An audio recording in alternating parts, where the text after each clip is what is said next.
listening to 1A from WAMU and NPR.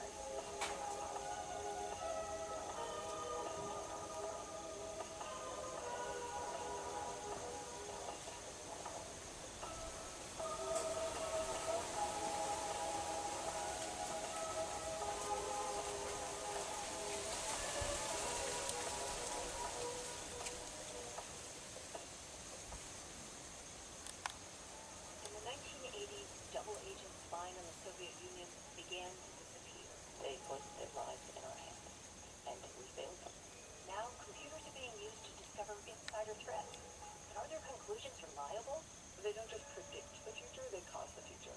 I'm Dina Temple-Raston. Join me for our next special about the technologies that watch us. I'll be seeing you from NPR News. Friday at noon. Support for WKMS comes from Dr. Fred Robertson and the Office of Murray Family Dentistry at 1710A Highway 121 North in Murray. Dr. Robertson has provided full-service and cosmetic dentistry for 2 decades to patients all over the region. Most insurance plans are accepted. There's more at murrayfamilydentistry.com or by phone at 753-94... Third part of the roofing build. This video is putting in the blockings. Well, getting it up to this point, which is putting in the blockings. 16 on center, so 14 and a half.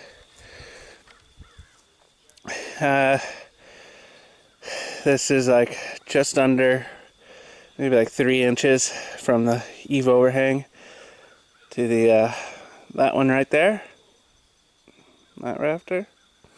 So it's pulling off of this, every 4 foot.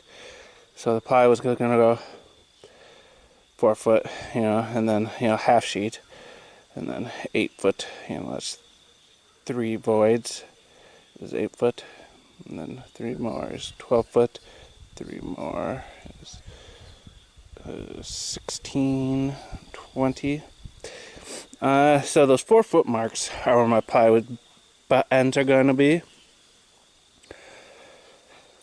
So doing it, pre-cutting all your blocks at 14 and a half, it walks, if it's out, and there's, it's tight. There's a little gap there. And there's probably a little gap on the other side of that one. There's a little gap right there. A little gap, The thing's bowed, the rafter's got a bow in it. So if it's out by like a 16th, over 20 blocks, it's 20 16ths, that's over an inch, an inch and a quarter it would be out by. So kind of, to do it quickly, pre-cut all the blocks at that standard size. And then where it matters, the layout really matters, is where those plywood butt ends are, which is the 4, the 8, the 12, the 16, the 20. So at those butt ends I've been measuring, and it works out with trimming a 16th off of the blocks right at those butt ends, and then it keeps things in alignment. Those little gaps, over 3 blocks, it's out by a 16th, So kind of just trimming a 16th off, every 4 foot, it gets it there. That's cathedral ceiling, so it's solid block at the end. There's no venting at all. It's not an attic.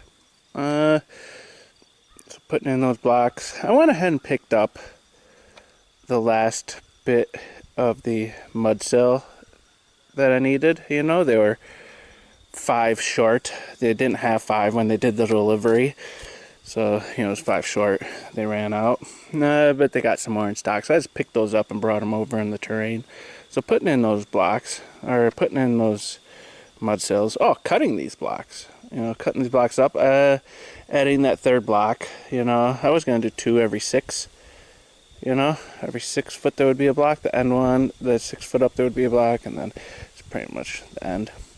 I decided to go with the every 4 foot. So here's like my sheet of plywood. Kind kind of ends right in the center. You know, there's a block on one side of that seam and a block on the other side. Those are staggered along the line. So kind of going from the rafter tail up 4 foot, and then that point up 4 foot, you know. And then the ridge is like a little over 4 foot, you know. At the very top, it would maybe like 6 inches or something, you know, block 6 inches from the ridge. So it's just like, I'm not gonna bother, you know. The ridge is kind of like that.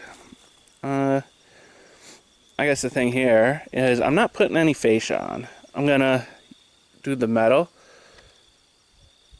So these fascia ends of the rafter tails are like 8 3/4 inches or 9 inches, something like that, you know. And each one of these,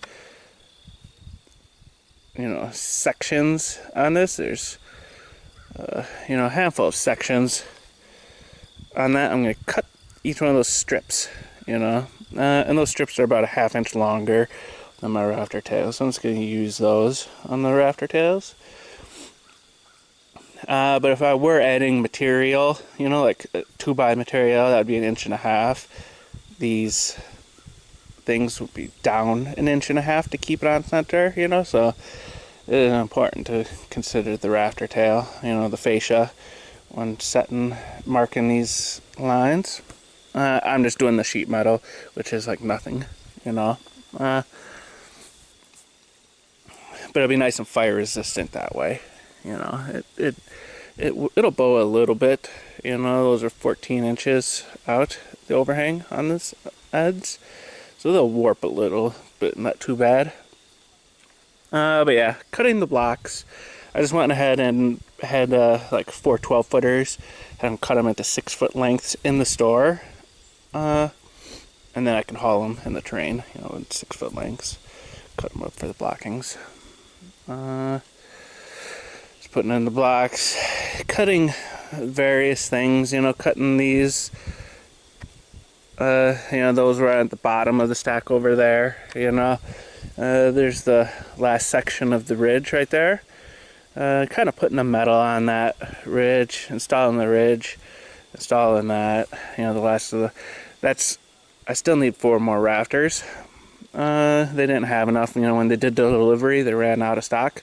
They got them now, but I'm just going to add them to the next delivery. So I still need 4 at the very end. But getting it to this point, which is various things, and then kind of probably getting it to the plywood, you know. Putting in those, which is the last of the ones that I got. And then putting in blocking to secure those in place. And that's probably going to be like an hour's worth of stuff.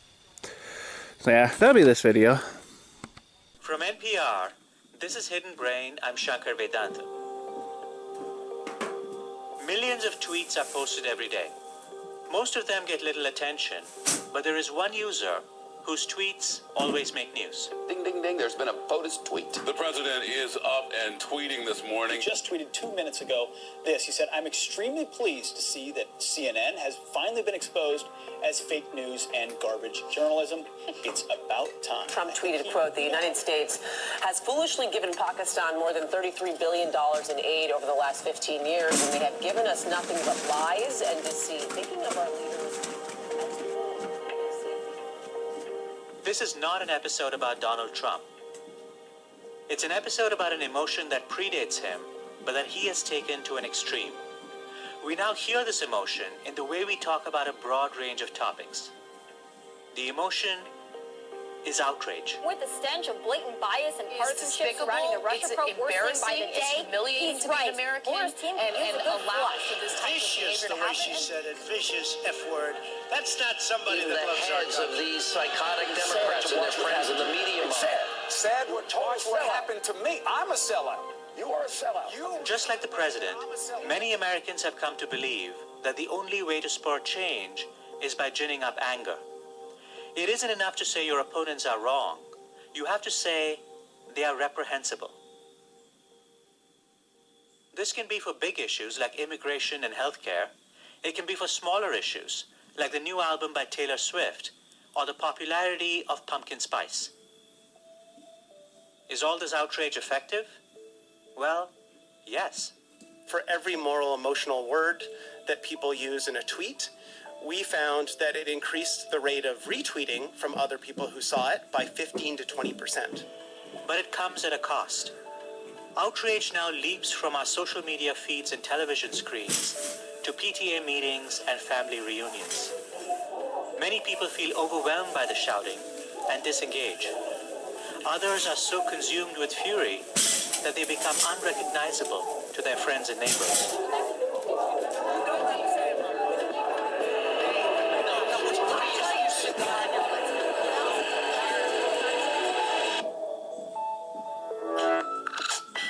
This week on Hidden Brain, how outrage is hijacking our politics, our communities, and our minds.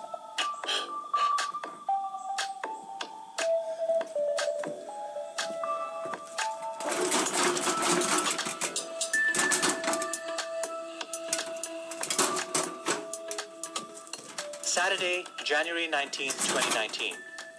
Julie Zimmerman checked Twitter and saw something that made her upset.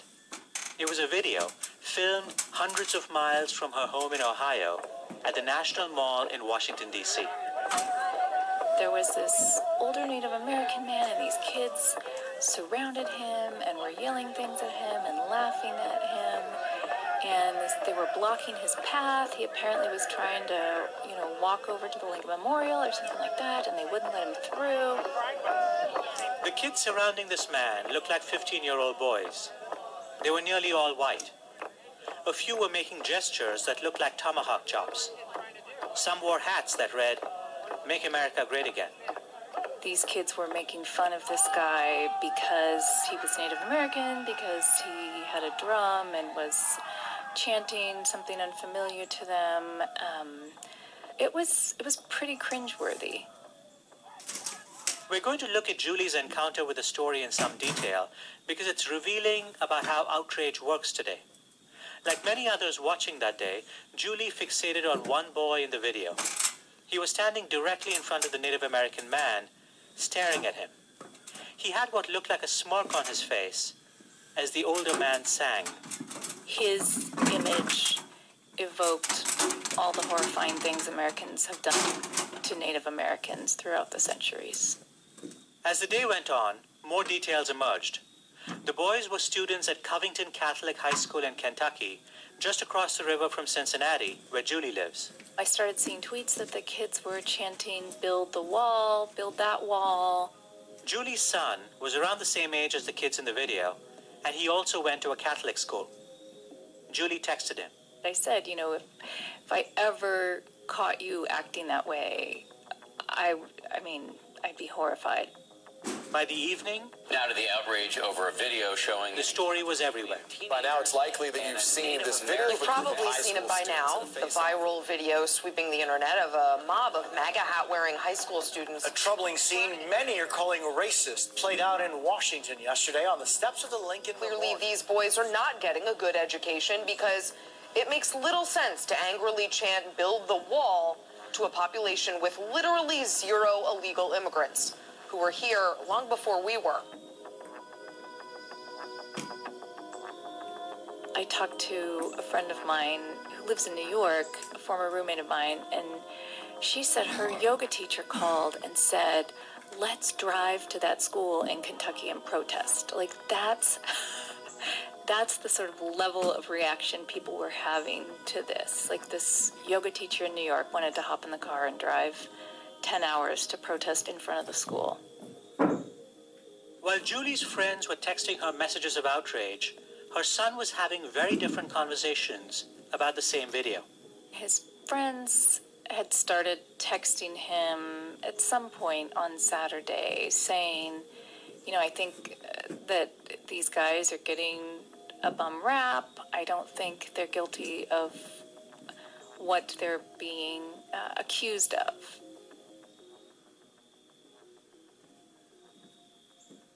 Sunday, January 20th, 2019. In the late morning, after church, Julie checked Twitter. She saw that someone had uploaded a nearly 2-hour-long video which showed much more of the confrontation between the Catholic school students and the Native American man. I started watching because I wanted to show my son where the kids had been chanting Build the Wall. He challenged me on that point, and I watched the hour-plus video of the incident, and I couldn't find anywhere where they had been chanting that.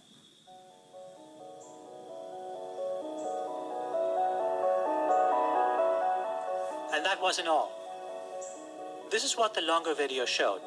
The kids were on the mall for the annual March for Life, which is an anti-abortion march that happens every year in January.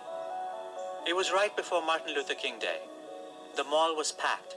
And there was a group called the Black Hebrew Israelites, and they were yelling vile things at the kids. A bunch of babies made out of insects. Right, trailer park babies. This is what America makes, Make America Great looks like. You know, somebody yelling something at you doesn't give you justification to yell anything back, but I thought that set a tone that these kids, some of whom may have never been in a situation like this, might have been feeling nervous or attacked, or I don't know. The insults being yelled by the Black Hebrew Israelites definitely altered my understanding of what happened next. The Indigenous Peoples March was also taking place in D.C. that day. Nathan Phillips was the older man in the original viral video. I saw Phillips walk over to the kids on this longer video. And remember, the original video had just shown Phillips surrounded by these kids. And the extrapolation originally was that these kids had walked up to Phillips and surrounded him and blocked his path and not allowed him to pass.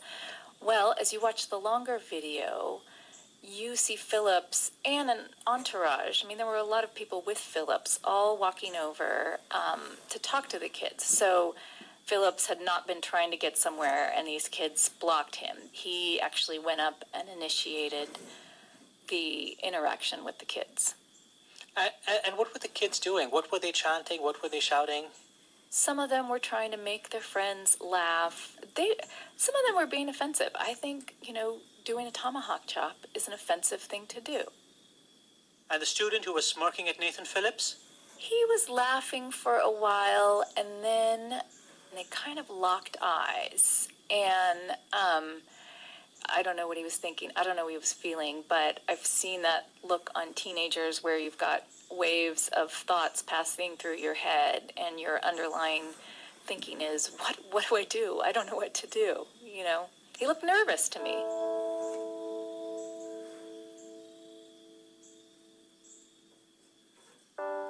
Julie had seen the smirking boy as emblematic of the terrible things done to Native Americans. Now, she saw a teenager who was trying hard not to show his friends that he was nervous. On social and broadcast media, the outrage flipped. If you were left-leaning, you were outraged by these kids. Originally, if you were conservative, you just put your head under a rock because even you couldn't defend what you originally saw. Then there was a reaction to it where a lot of conservatives, after they had seen the longer videos, started defending these kids. And what was interesting to me was how difficult it was for people to change their original take on it.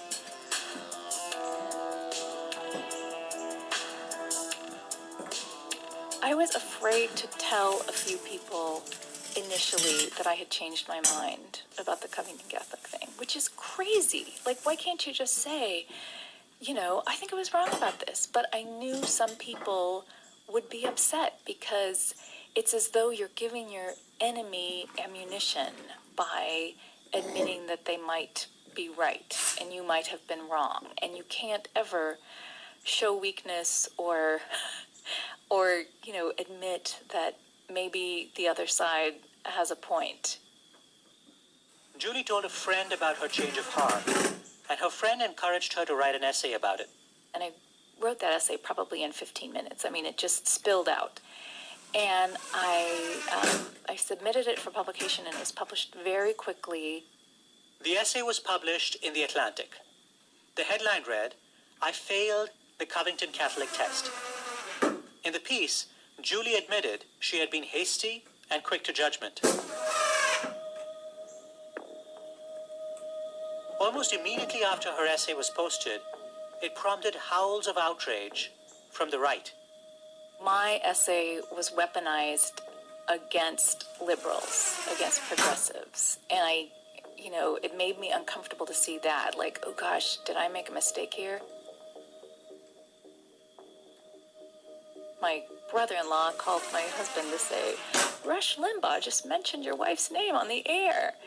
And I thought, oh gosh, what have I done?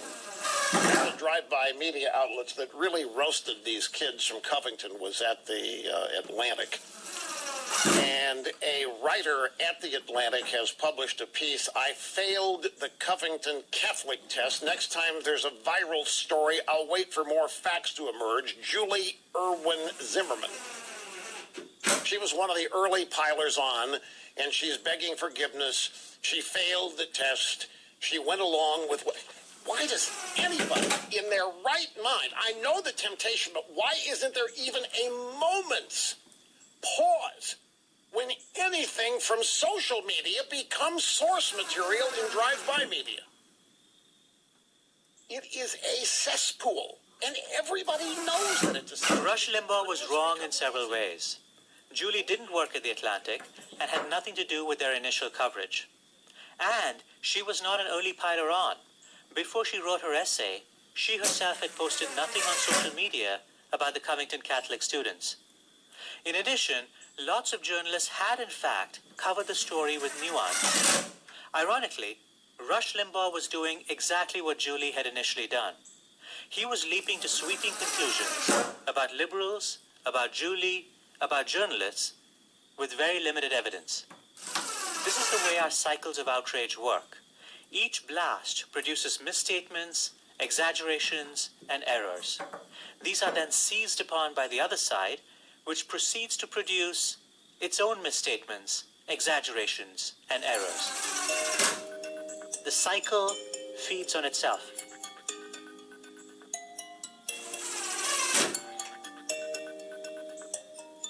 The outrage in the Covington Catholic School scandal is emblematic of our times. Right-wing talk radio invented the modern art of the rant. Cable television pundits perfected it. Social media has made outrage part of daily discourse.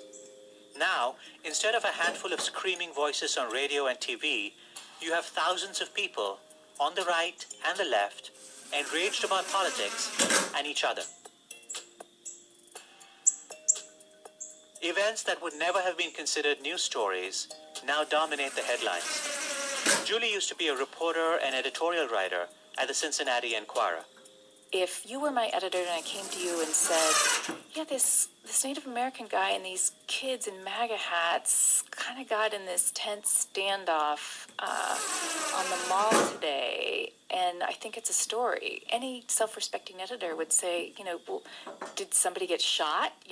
How is this a story? This weird confrontations between people happen all the time, and we don't consider them to be news stories. But the ground rules have changed. All of a sudden, there are powerful incentives to be fastest to react and loudest to shout. People were falling all over each other to be first in line to say how awful this was. You get to show how woke you are or how conservative you are without actually doing any work. You just look at something, you retweet it, you try to make a really smart, funny comment that thousands of people will retweet, and then you kind of pat yourself on the back for being involved in the conversation, but you have done nothing. Is Julie right? Is all this anger really accomplishing nothing? What researchers have found about the science of viral outrage when we come back. This is NPR.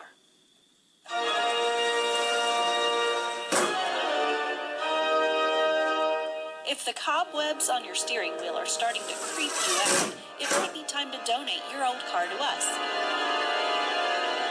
We'll turn your ride into Morning Edition. All things considered, and Wait, Wait, Don't Tell Me. This Halloween, turn your old car into real treats. The programs you love. To learn more, go to WKMS.org. Thanks. Support comes from Dr. Patrick Withrow, Director of Outreach for Baptist Health Paducah, hosting the 13th Annual Addiction and Compulsive Behavior Symposium on Saturday, November 9th. The symposium offers continuing education for physicians and nurses and also invites teachers and counselors to attend. RSVP information is available at 270-575-2723. You're listening to Murray State's 91.3 WKMS. Support for NPR comes from this station and from Constant Contact, with email marketing automation tools designed for small businesses to send the right email at the right time. Their suite of tools now also includes a website builder. More at constantcontact.com. And from Home Advisor, committed to helping homeowners find the right pros for their home projects. Homeowners can read reviews, book appointments, and check cost guides for home projects at homeadvisor.com or on the mobile app. This is Hidden Brain. I'm Shankar Vedanta. Cast your mind back to a party, one that happened a long, long time ago.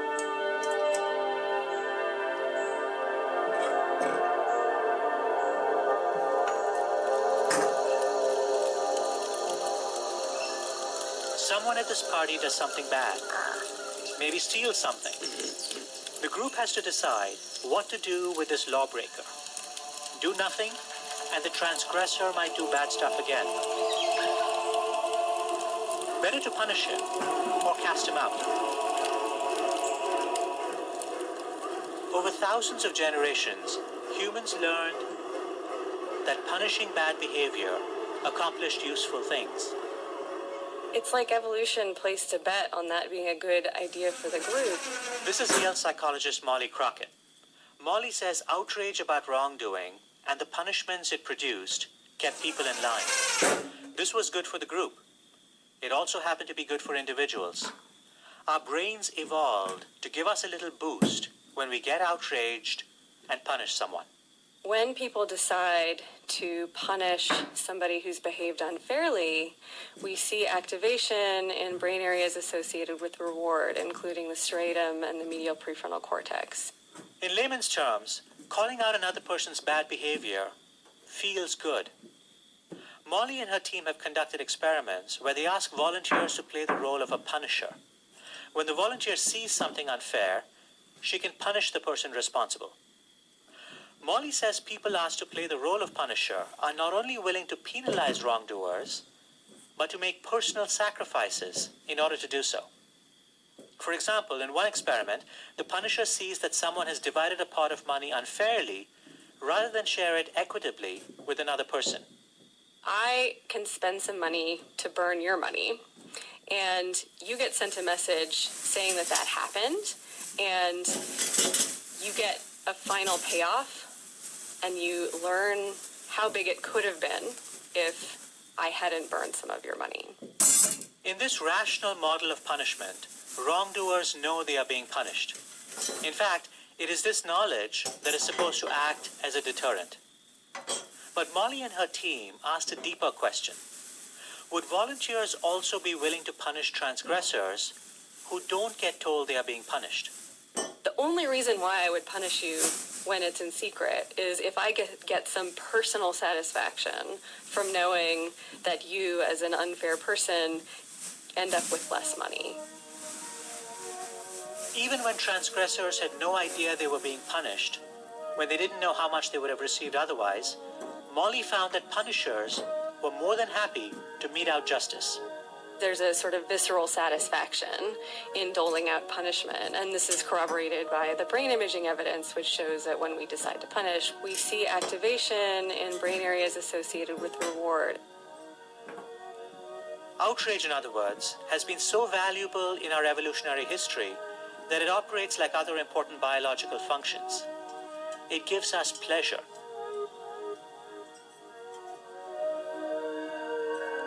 But here's the thing. Remember the context in which outrage evolved. It evolved in an environment where we interacted with people face to face, in small groups, in situations where we're going to repeatedly interact with the same people. In this context, outrage produced benefits, but it also came with costs that prompted people to be judicious about it. If your neighbor, Og, stole someone's food and you vented your anger at him, it might feel good, but it could also be dangerous. Og could get mad at you, punch you in the throat. You would have to judge when and where and how much it made sense to express outrage.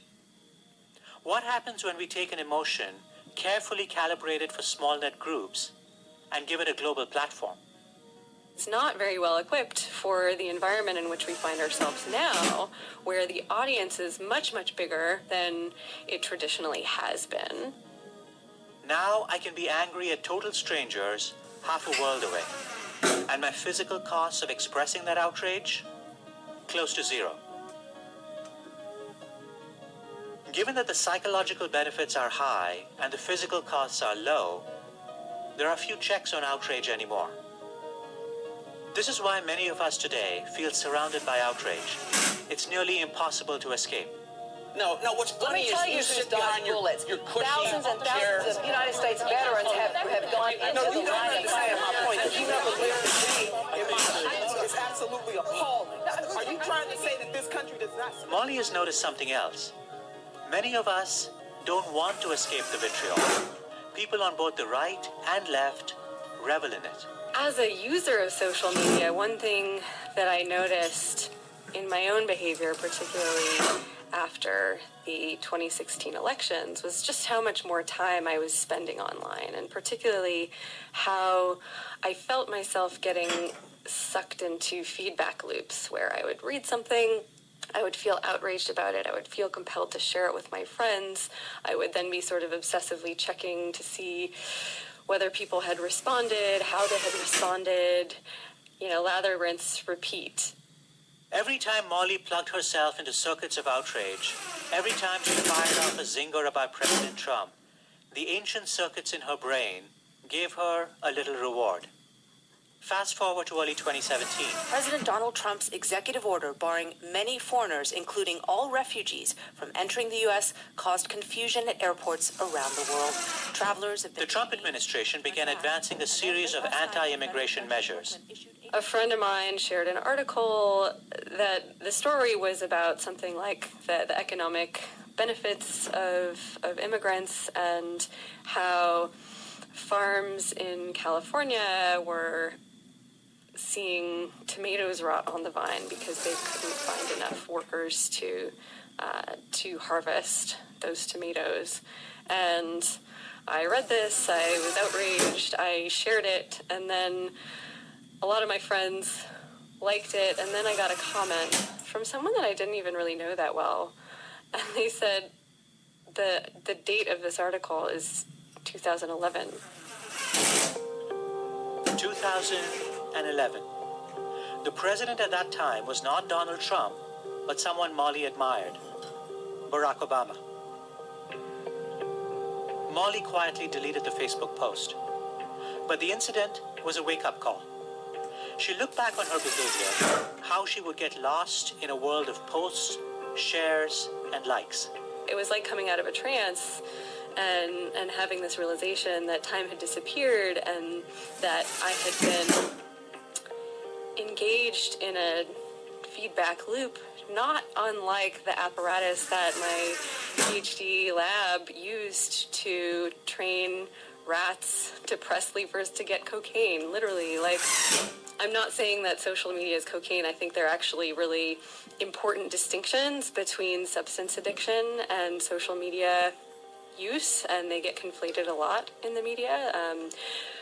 But one thread that they have in common is that both of these processes do seem to tap into our reinforcement learning circuitry in the brain.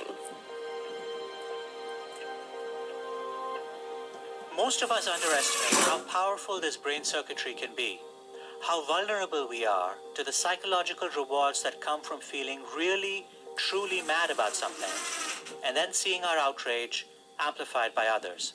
Social rewards are just as powerful, if not more powerful, in driving learning and decision making than chocolate or money, right? The approval of our peers is like the most potent reward you can get for social beings like us. Social media platforms take our love for this kind of approval and pour rocket fuel on it. When you shared a story with a group of friends in the days before social media, you might not know exactly what they thought of it. You had to watch their faces, and even then, the responses might be ambiguous. But these days? Now we get a count. We can see, 10 friends liked that article I shared, but the one I shared yesterday got 70 likes. So these are signals that we can use to tune our behavior, and we have quantified social feedback now in a way that was much more vague before social media.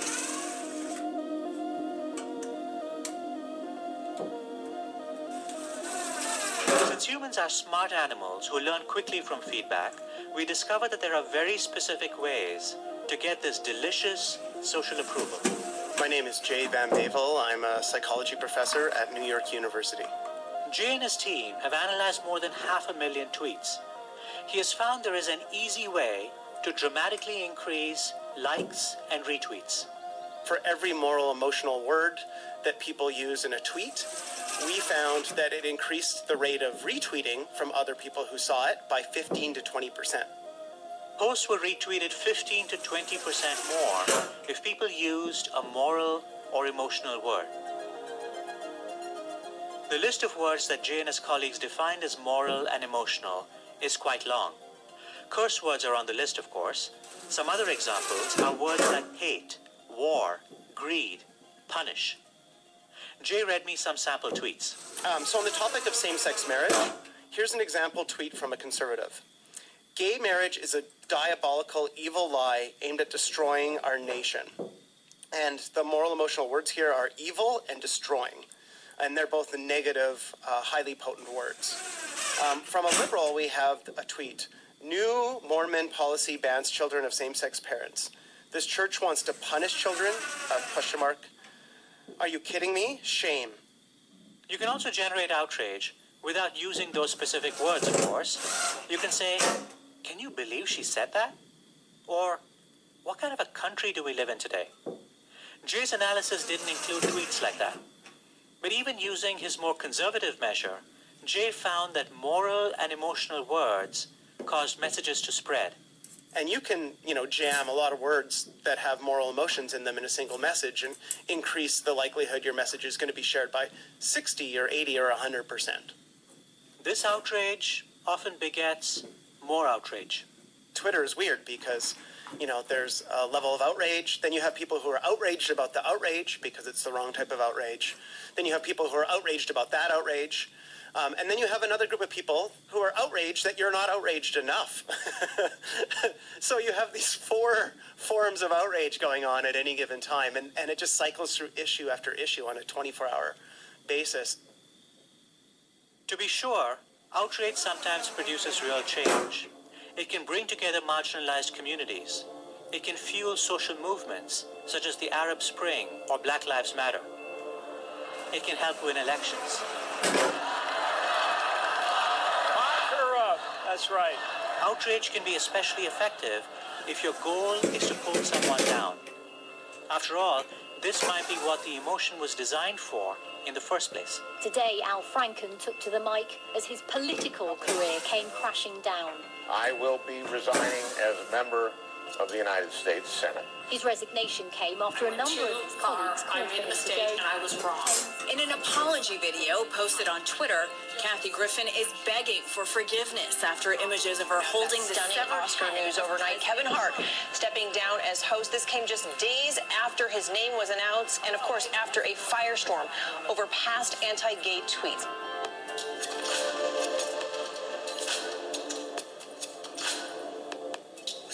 Coming up, what outrage does not do well and how to deploy fury more effectively.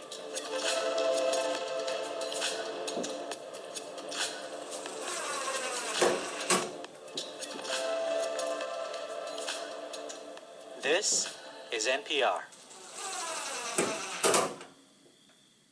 This is one of the most sampled songs of all time.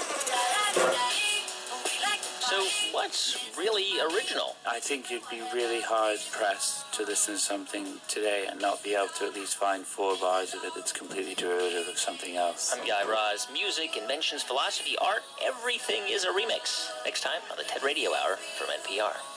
Hear the TED Radio Hour tonight at 7. We appreciate the support of contributing listeners and Ashland in Calvert City. Ashland manufactures specialty chemicals for a variety of industries, including food and beverage, and coatings and adhesives. You're listening to Murray State's 91.3 WKMS. Radio supported by its listeners. Join in with your gift today at WKMS.org.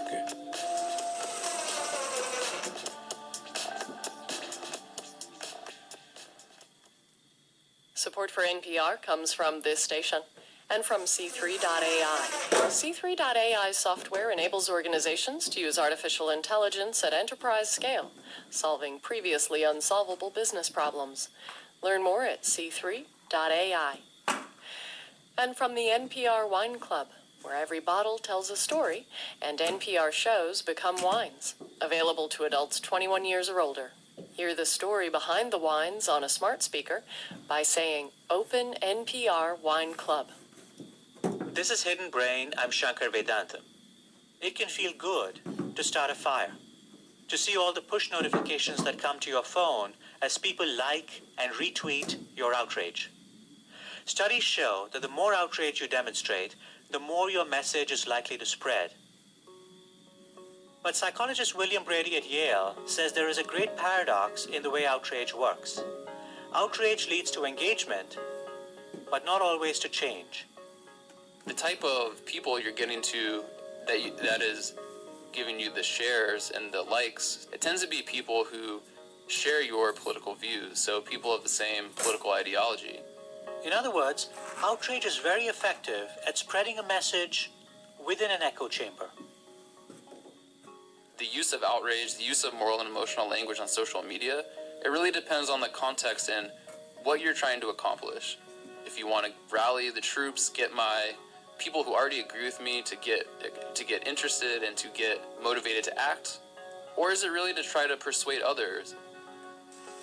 If your goal is the former, then expressing yourself with moral emotions like outrage can be really effective. If your goal is the latter, then perhaps it's not the best idea. In a study that William has conducted with Jay Van Bavel, he found that tweets without a moral and emotional tone were better able to start conversations between people from different political persuasions. In some ways, this makes intuitive sense. When was the last time you changed your mind because someone screamed at you?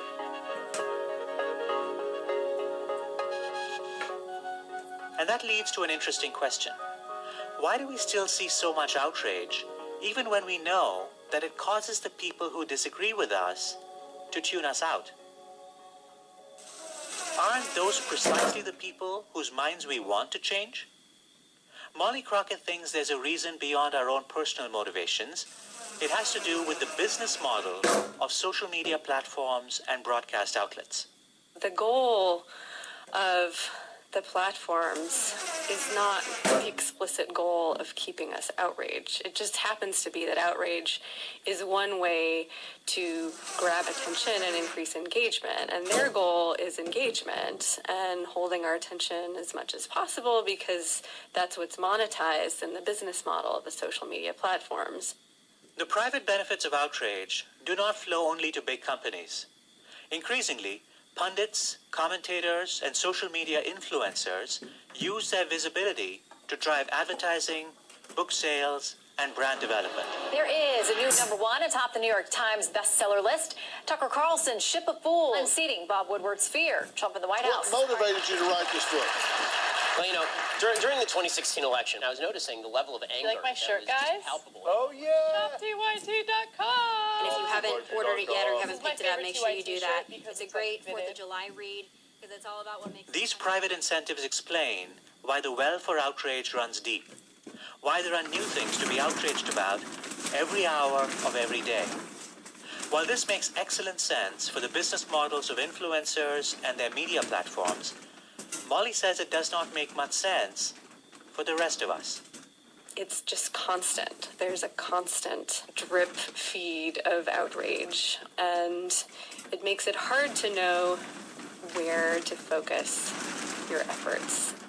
At a certain point, audiences start to become numb. If you were supposed to be angry about one thing on Monday and another on Tuesday, by Wednesday, you're exhausted. You may start to tune things out. You can't prioritize what to care about because the volume on everything is turned to 11. In the process, things that actually need our attention, where the volume needs to be turned to 11, are drowned out. Careful vetting and investigative reporting today are regularly overshadowed by incendiary opinion. A similar dynamic is playing out in many parts of the world. In Britain, caught up in a bitter fight about whether to leave the European Union, about 2/3 of people say they no longer can tell the difference between rumor and reporting. If you're dialing up the volume on all outrage, then it may become more difficult to detect signal in an increasingly noisy public sphere. And this could increase errors that we make in deciding which issues we collectively think are most worthy of our attention and support. Molly Crockett and William Brady are studying whether outrage might also be counterproductive to activists. Does blasting out angry tweets cause some people to feel they have done their part, to forego the more difficult challenges of protesting in public, driving legislation, or showing up to vote? In other words, can outrage foster slacktivism? I think that's a genuine worry. I don't think we have the data to know for sure, but it is a possibility, and it is something we should worry about, because if you're a certain type of person and maybe you only have enough time to take one action and not do both, then maybe expressing outrage, because it is less costly on social media, is, what you end up doing. And then you don't actually go and you don't actually protest, you don't actually put pressure on legislators like what is really needed to create concrete change.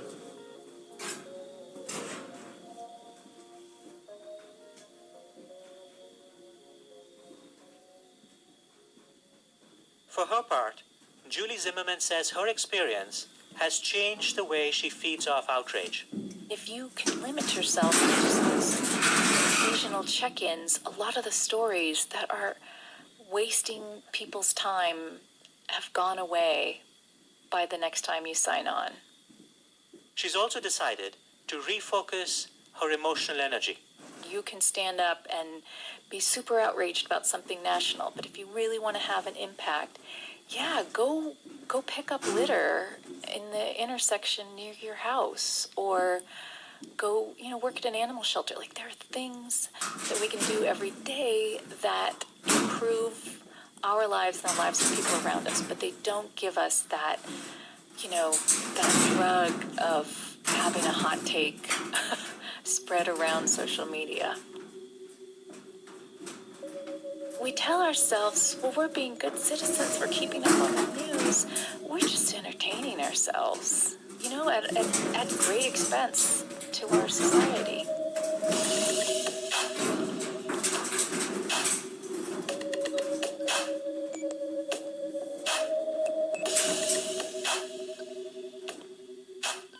So many tools of modern culture take ancient circuits in the brain and put them in hyperdrive. We evolved to need nutrition, but many of us are surrounded by so much food that we now get sick.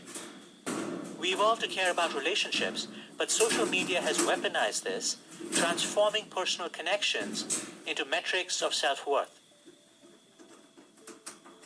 Getting angry at wrongdoers was helpful in our evolutionary past.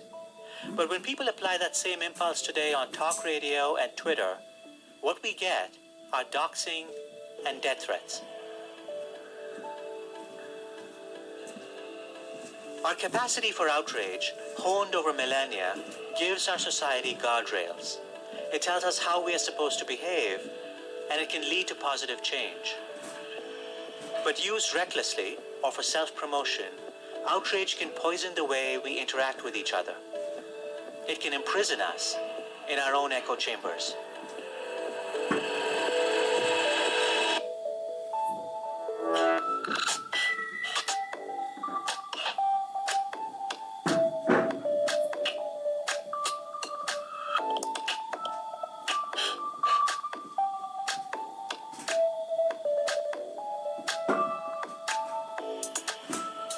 One of the drivers of outrage, as we have seen, is the desire to hold the powerful to account.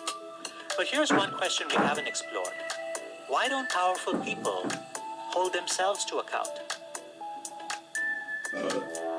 In the last part of today's show, we pivot from outrage to the psychology of power. I spoke about this with psychologist Dr. Keltner.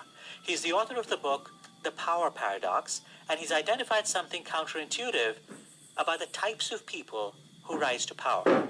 You know, one of the things I did, Shankar, in the 3 years of writing this book, and really while I've been doing the science of power, is just to read broadly on the biographies of great leaders, the historical accounts of important social change.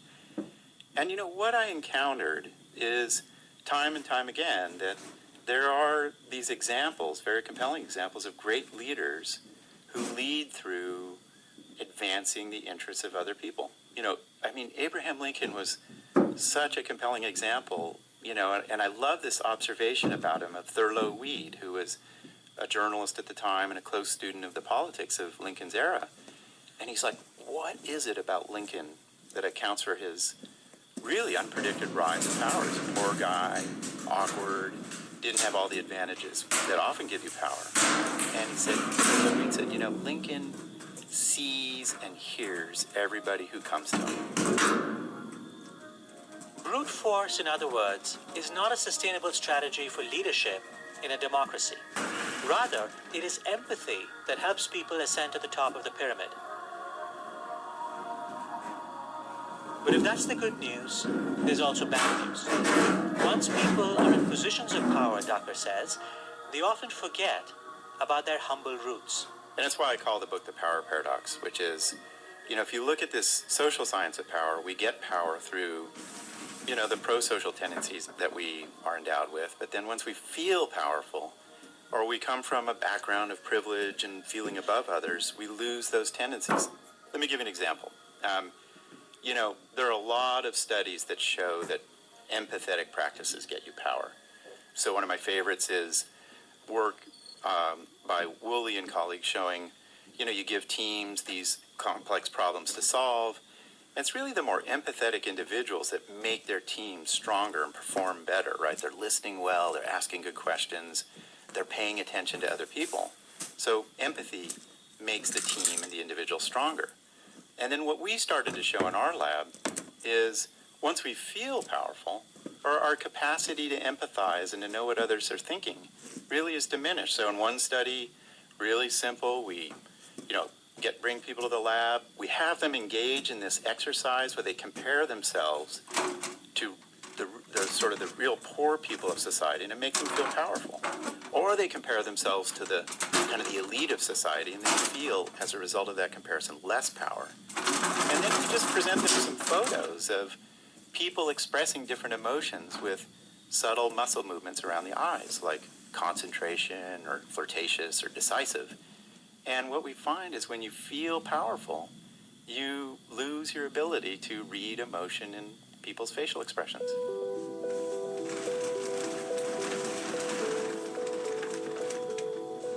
Why would that happen? Well, there are a couple of deep reasons. One is, and this is just striking research by Keely Muscatel and Sukhvinder Opti, which is that, Shankar, if I feel powerful, the studies show I just feel less interested in other people, less invested in them. And as a result, the empathy networks in the brain are actually quieted. Keely Muscatel brought people to the lab. She had them sort of think about another student's daily life, And if you come from a position of privilege and power, the classic empathy networks in the frontal lobes of your brain are not even active when you're thinking about another student. So this is a very deep effect of what power does to our empathic capacities. So what you're saying in some ways is that we are empathetic to others in part because that's useful to us. We lack power in many situations, and being empathetic and being aware of others allows us to navigate our social worlds effectively. But when we perceive ourselves having power and privilege, in some ways we don't need to depend as much as we do on others. We don't need to reach out to others, and so those networks shut down. Yeah, no, really well put, because if you think about, for example, somebody who's poor and doesn't have a lot of resources, they're dependent on other people to get to work, do a little bit of, ad hoc childcare or what have you. So you're dependent on others, and out of that state of mutual dependence, you really attend to other people and are aware of what they're doing, and that produces these empathy benefits coming out of less power. And then the complement, you lose that empathy when you feel less dependent on others and powerful. In one study, we brought people to the lab who varied in terms of their social class and family wealth. We just gave them a very simple opportunity to share resources with a stranger, and we found it was really the poor who shared more, and higher power people, more privileged people, shared less.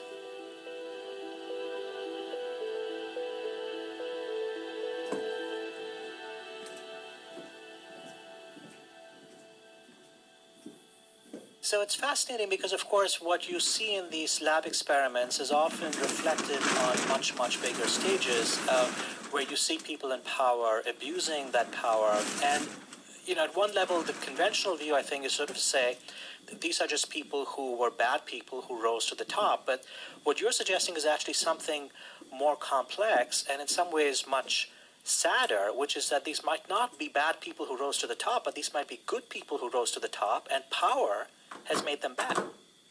Yeah, that's such a very compelling and sweeping statement about this, Shankar. That does align with how I read this social scientific evidence, which is that, there are dozens of experiments where we randomly assign typical people to either positions of power or less power, and you find these patterns where if I'm just randomly given power and I feel this sense of sort of expansive, euphoria that comes with power and a sense of omnipotence, I speak more rudely, I take resources that are meant for somebody else, I'm more likely to flirt inappropriately, I'm more likely to engage in inappropriate sexual behavior. We have studies showing when you make somebody feel powerful, you're more likely to cheat at a game to win $50. The list goes on. And it really lends credence to Lord Acton's old observation that I think stands the test of time, which is power corrupts and absolute power corrupts absolutely.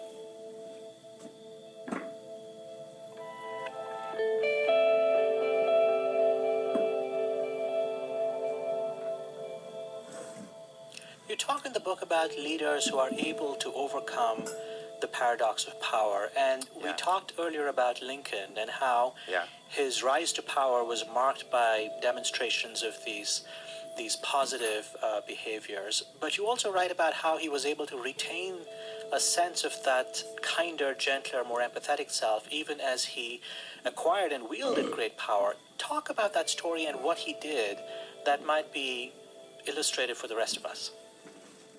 Well, he kept close to not only the dignity of everybody, treated, the warring sides, if you will, with respect, but he also, and I think this is really important, is that he kept close to the suffering that was involved and what the costs and stakes were. And that was really foundational to his power. And what you see in a lot of the great leaders is this really commitment to the greater good and the concept of respect and the needs of others.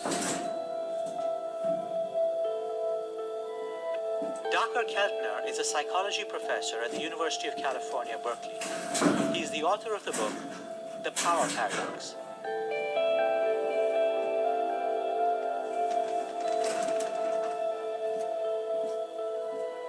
This episode of Hidden Brain was produced by Parth Shah and Maggie Penman. It was edited by Tara Boyle and Raina Cohen. Our team includes Laura Correll, Thomas Liu, and Jenny Schmidt. I'm Shankar Vedantam. See you next week.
This is the one that I keep chasing away at night. He's onto me. I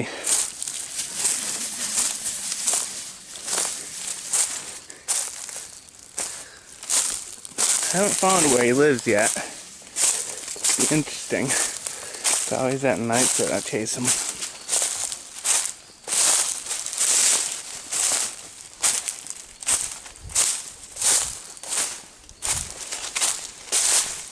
It goes to one of my log piles. Right here.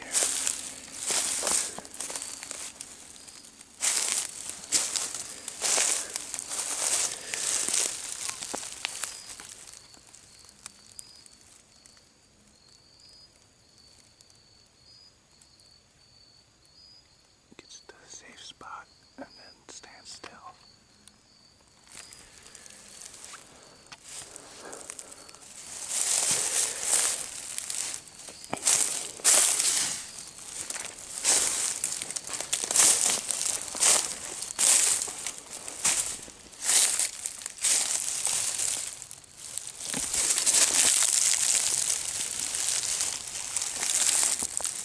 That was quite the disappearing trick.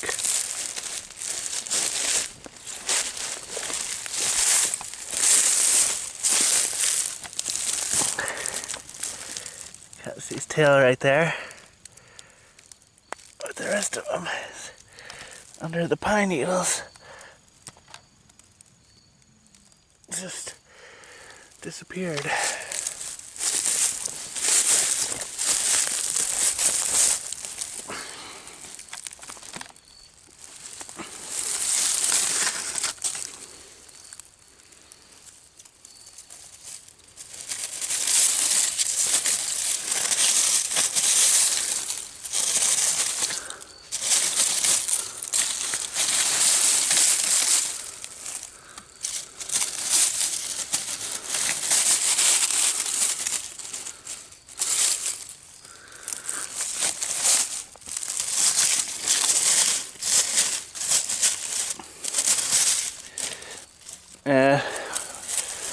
When I got a garden, I won't let this guy rooting it up.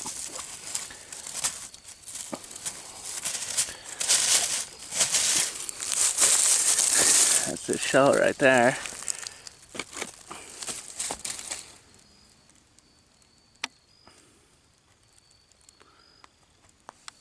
I don't got a garden right now. That's not too bad.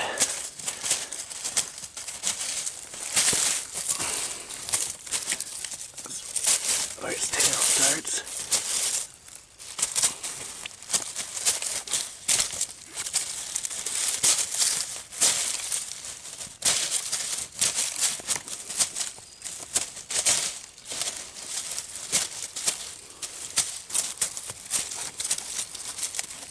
Not too bad that he's in here. He's just gonna give him a poke. Does not want to move. I'll leave him to it. Not